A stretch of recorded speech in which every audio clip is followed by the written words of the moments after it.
کسی پیشن گوئی کی ضرورت نہیں، کسی ماضی حال کو نہ دیکھو، اتنی بات دیکھو کہ نسل جہاں سے چلی ہے اس نسل نے طریقت اور شریعت کے نور تقسیم کرنے میں کوئی کمی کی ہے؟ واہ جی واہ، کیا کہنے جیسا.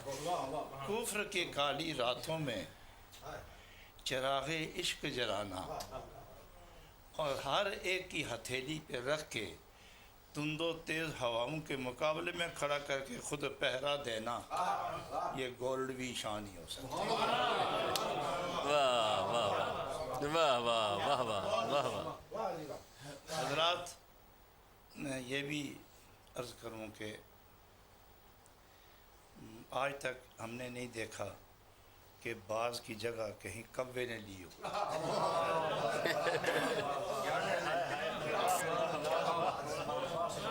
ویسے ہی کوئی کوا زور سے کوئی گلے میں ہار ڈال کے کہے کہ میں شہباز کا بیٹا ہوں.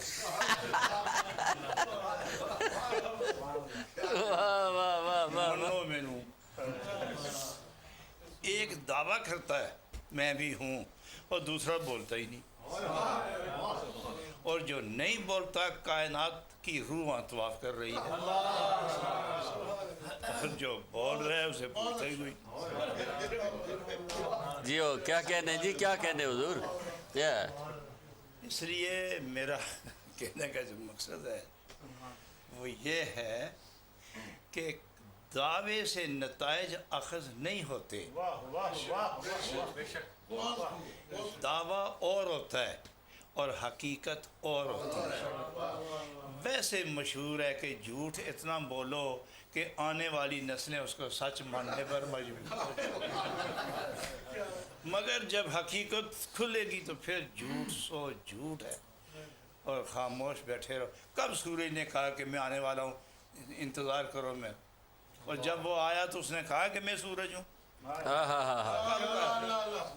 کب کہا پھول نے کہ میں ہی گلاب کا پھول ہوں، اور خوشبو کب کہتی ہے سنگو میں اتنے گلاب ہوں.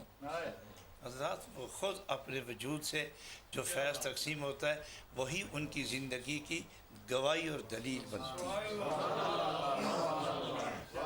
یہ جو شخصیت اس وقت میری اور آپ کی، ایک قلب و نظر محبوب شخصیت جو نگاہوں میں بھی محبوب ہے، دلوں میں بھی محبوب ہے، یہ قلب و نظر کی محبوب شخصیت جو آپ کے اور میرے سامنے تشریف فرما ہے، جناب جامی صاحب، لقب ہی ایسا خوبصورت کہ یہ جام بارگاہ رسالت سے چلا ہے حوض کوثر تک جائے گا. یہ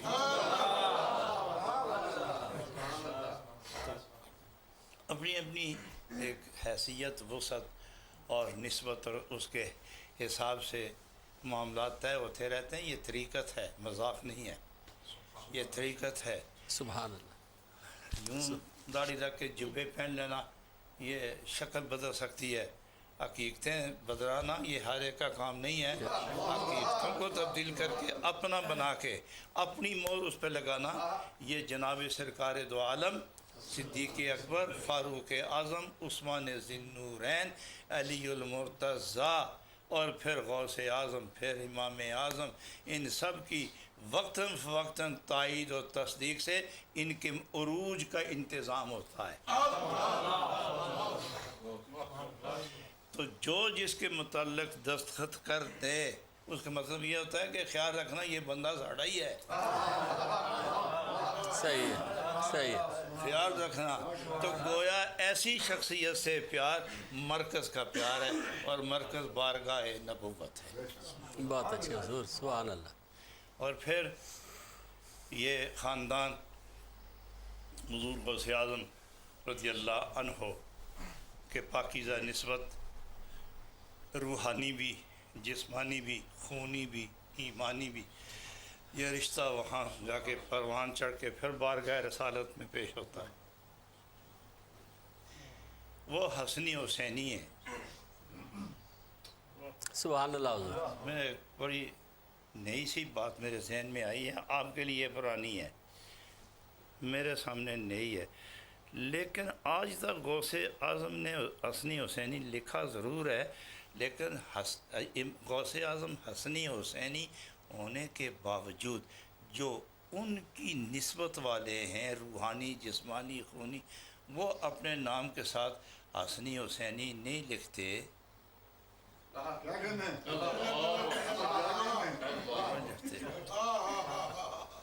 کسی نے لکھا ہو سر پھر جائے تو بے شک لکھ بھی دے, لیکن جو اہل علم ہیں وہ نہیں لکھتے. جہاں سے مشرقین و مغرب ہے, جہاں سے دین اور دنیا دونوں سامنے ہیں اور درمیان میں ایک نقطہ اتصال کھڑا ہو, اس نقطے پر جو پہنچا وہ حسنی بھی ہے حسینی بھی ہے, لکھے یا نہ لکھے, لیکن جس نے حسنی حسینی بنایا اللہ اور بندے کے درمیان سب سے عظیم تر وسیلہ جناب محمد رسول اللہ, تو جو نبی کریم کی بارگاہ میں پہنچا وہ محمدی کہلایا. لیکن جو محمدی من یطع الرسول فقد اطاع اللہ, لیکن جو محمدی بن گیا, کہیں ٹائٹل میں دیکھا ہے کہ کہا ہو کہ یہ خدائی بندہ ہے؟ اللہ اکبر. کبھی دیکھا آپ؟ بس محمدی کہنے سے ہی تصور ہے کہ جو محمدی ہے وہی خدا والا ہے. تو یہاں سے تصور ہوتا ہے کہ جو حضرت شاہ جیلان سے تعلق ہے وہی حسنی حسینی ہے. یہ کہنے کا مقصد کیا ہے کہ شور مچانے سے حقیقتیں واضح نہیں ہوتی, جھوٹ نہیں رکتا, جھوٹ سچ نہیں بنتا. اب کس نے کہا ہے کہ حضرت سید ہیں؟ کس نے کہا ہے حضرت سید ہیں, جیلانی ہیں, حسنی حسینی ہیں, غوث اعظم کی اولاد ہے. حضرات اپنے اپنے ایمان سے بات کرو کہ یوں ایک نظر ایمان والی سے دیکھو, کیا غوث اعظم کی وہ محبت جلوے اور وہ جلال نظر نہیں آتا؟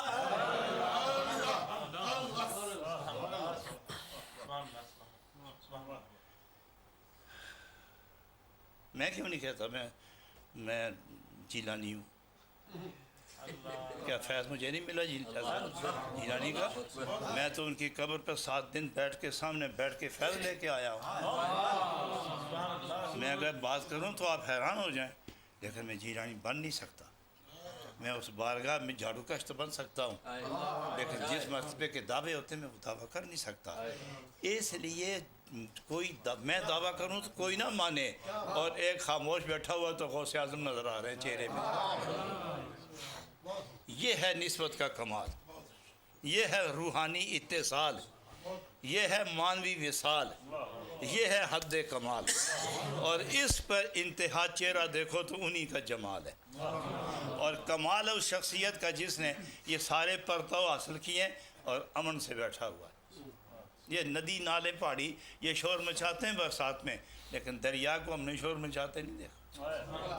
ندی نالوں کا شور دیکھا ہے, لیکن 1 گھنٹے کے لیے ہوتا ہے.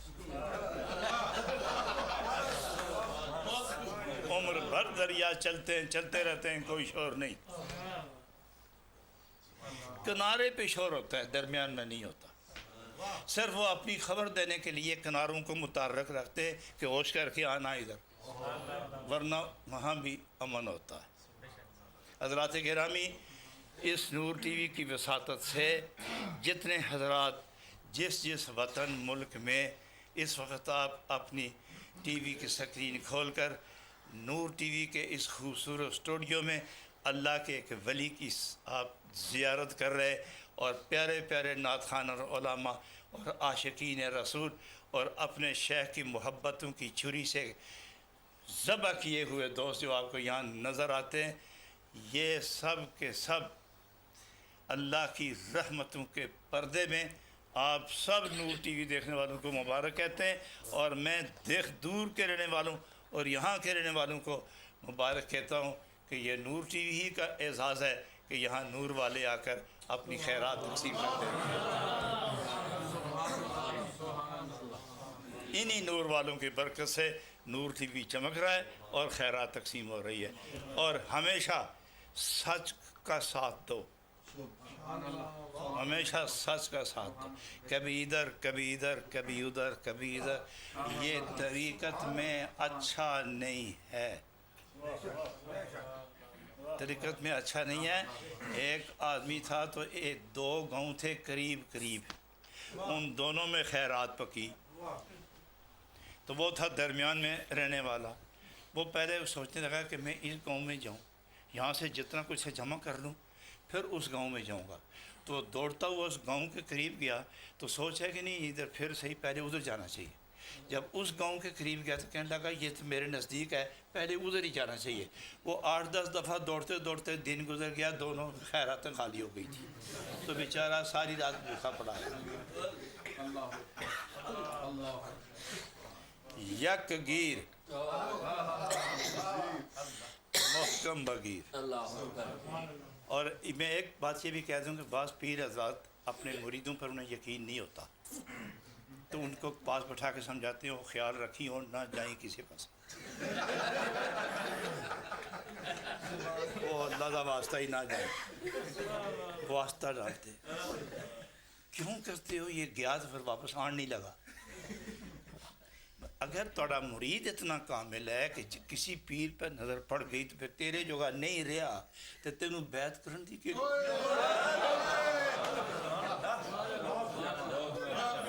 تو پیر کیسا، تینوں اپنا پانڈا صاف کرنے دی موقع نہ ملی۔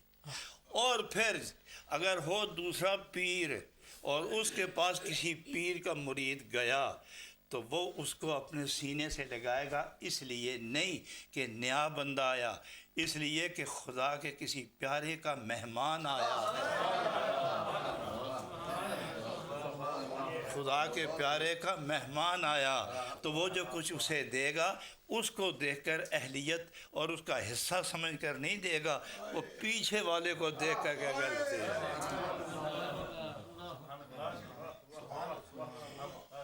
تو لینے والا کرے گا کیا؟ وہ باہر نکلے گا، ایک دفعہ وہ شکر ادا کرے گا اپنے پیر کا، پھر شکر ادا کرے گا جس اللہ کے دوست کے پاس آیا ہے۔ شکر ہے میرے پیر کہ تو نے مجھے اپنا بنایا، کہ خدا کے ایک دوست نے مجھے عزت کی نگاہ سے دیکھا، اور پھر اسے شکریہ ادا کرتا ہے کہ قربان جاؤں تم پر کہ تو نے میرے پیر کی عزت کا اتنا خیال رکھا کہ مجھے خالی نہ جانے دیا۔ یہ فیضان طریقت ہے، تو تیرے لوگوں کا کام ہے لوٹنا۔ یہ اس لیے طریقت ایک میٹھا دریا ہے، ایک سمندر ہے، ہر آدمی فائدہ اٹھائے، ادب قائم رکھے، اور یاد رکھو کہ جس پیر سے آپ کو کوئی فائدہ پہنچے اسی وقت یہ کہو، دل پر لکھ دو کہ یہ فیض میرے پیر کا ہے، وہ ادھر سے ادھر آیا ہوا تھا تو اس نے امانت میں خیانت نہیں کی، مجھے دے دیا،